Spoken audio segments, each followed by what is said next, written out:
Assalamualaikum warahmatullahi wabarakatuh. Jadi di sini perkenalkan, nama saya Dibia Fadlan Tarigan. Kepada dosen saya yang mengajar mata kuliah ini, Ibu Insidini Fawas. Pada kesempatan kali ini saya akan mempresentasikan hasil project machine learning saya dengan topik salah satu pilihan saya yaitu regresi, yang berjudul prediksi apparent temperatur menggunakan machine learning pada data cuaca di kota Szeged di Hongaria.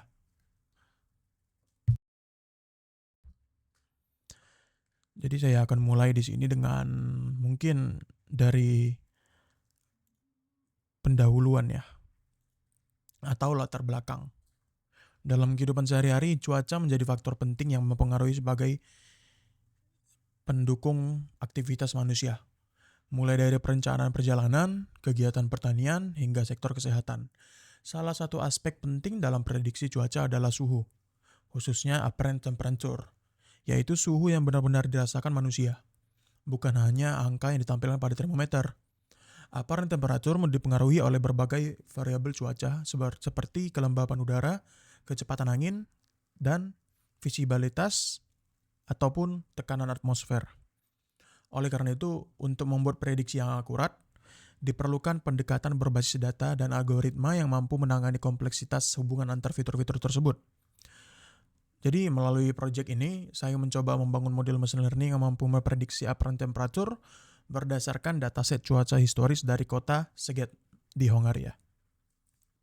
Dataset ini diambil dari platform Kaggle, yang dimana kita bisa ambil beberapa dataset yang sudah dibuat dan mencakup data jam-jaman selama hampir satu dekade, mulai dari tahun 2006 hingga 2016.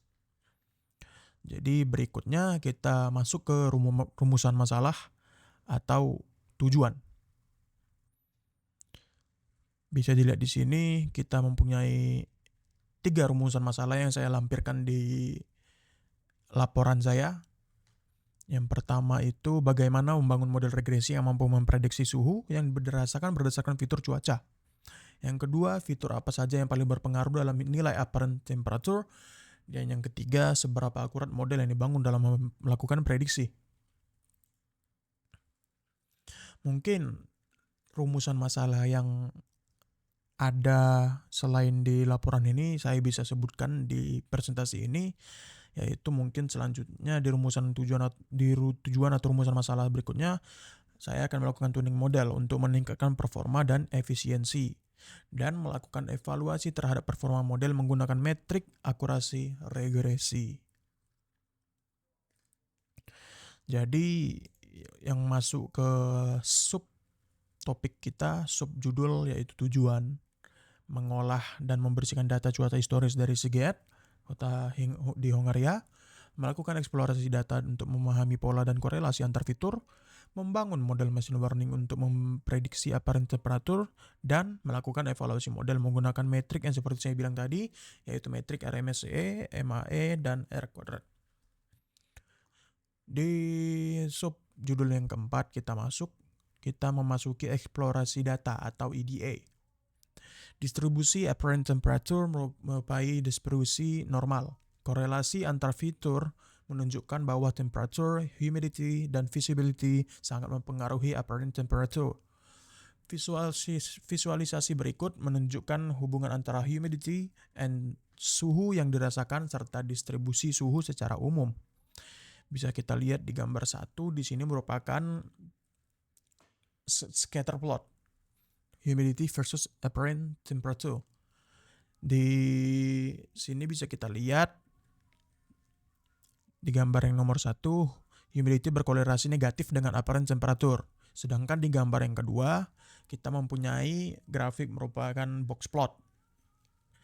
Box plot apparent temperature.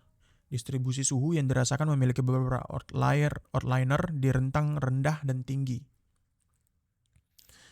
Jadi kita masuk ke EDA tadi, setelah data bersih, saya melakukan eksplorasi data analisis atau EDA untuk memahami struktur dan hubungan antar fitur. Berikut beberapa temuan penting dari EDA dari saya, yaitu distribusi apparent temperature menyerupai distribusi normal dengan kisaran suhu antar minus 27 derajat Celcius hingga hampir 40 derajat Celcius. Seperti yang ada di gambar ini. Dan untuk selanjutnya, korelasi antar fitur menunjukkan bahwa temperatur, humidity, dan visibility merupakan fitur yang sangat berpengaruh terhadap apparent temperature. Korelasi negatif ditemukan antara kelembapan dan suhu yang dirasakan. Artinya, semakin lembab udara, semakin dingin suhu yang kita rasakan.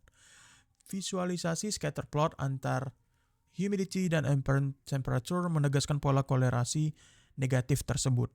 Saya juga menyajikan, yang seperti saya tunjukkan tadi, saya juga menyajikan box plot untuk apparent temperature yang menunjukkan adanya outliner, terutama pada suhu ekstrim.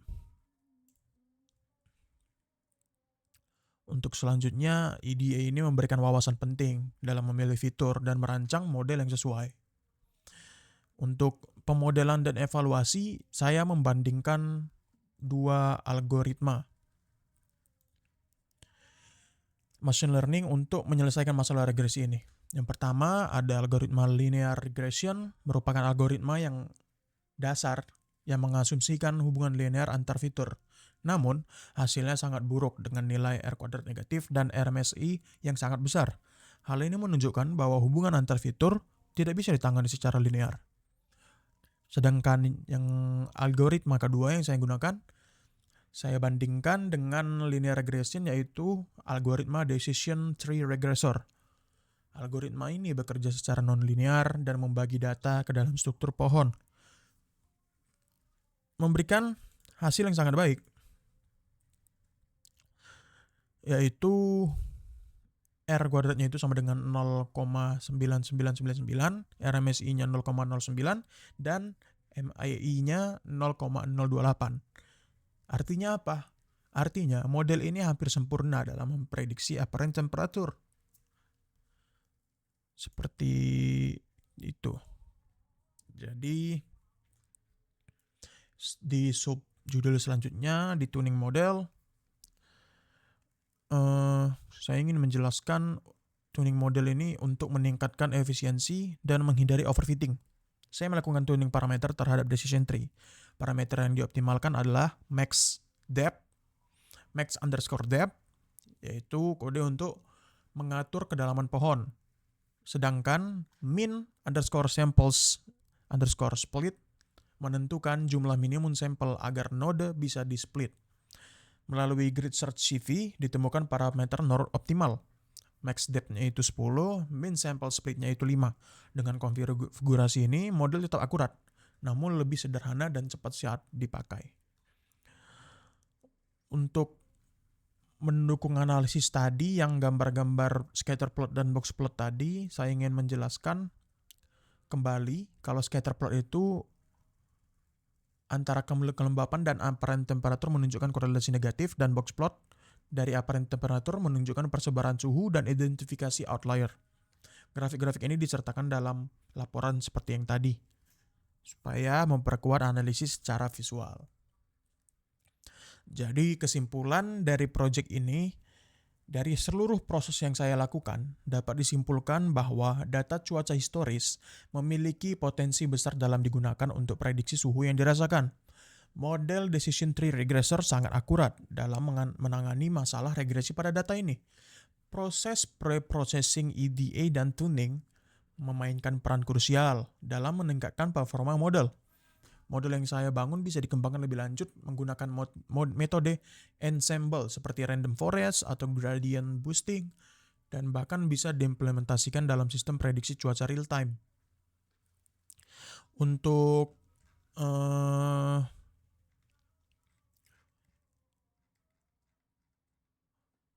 hasil evaluasi modelnya itu sepertinya saya akan melampirkannya nanti di laporan, tapi saya bisa menunjukkan di sini Sebentar, saya bisa tunjukkan.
Saya bakal lampirkan saja em, di sini, sabar ya, Bu.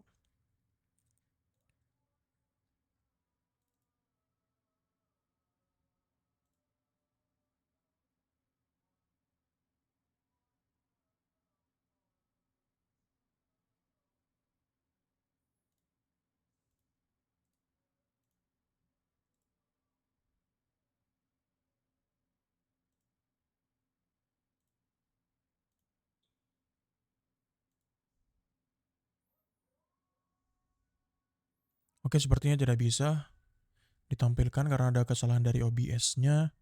Mungkin saya lampirkan di laporan nanti. Jadi untuk selanjutnya saya akan menjelaskan apa-apa saja tahap pelaksanaan yang saya gunakan, yang saya telah kerjakan untuk mengerjakan proyek ini. Jadi yang pertama itu saya load datasetnya dulu, unduh dari Kaggle dan load ke dalam Pandas data frame. Yang kedua, saya melakukan pre-processing dengan menangani missing value, misalnya di preset type, drop duplikat, identifikasi dan tangani outlier, encode dalam kategori summary, preset type, dan transformasi date ke month, hour, dan sebagainya. Yang ketiga, EDA, visualisasi distribusi variables. Yang keempat, split dan scaling. Bagi data train, saya menerapkan standar scalar atau min-max scalar untuk fitur numerik.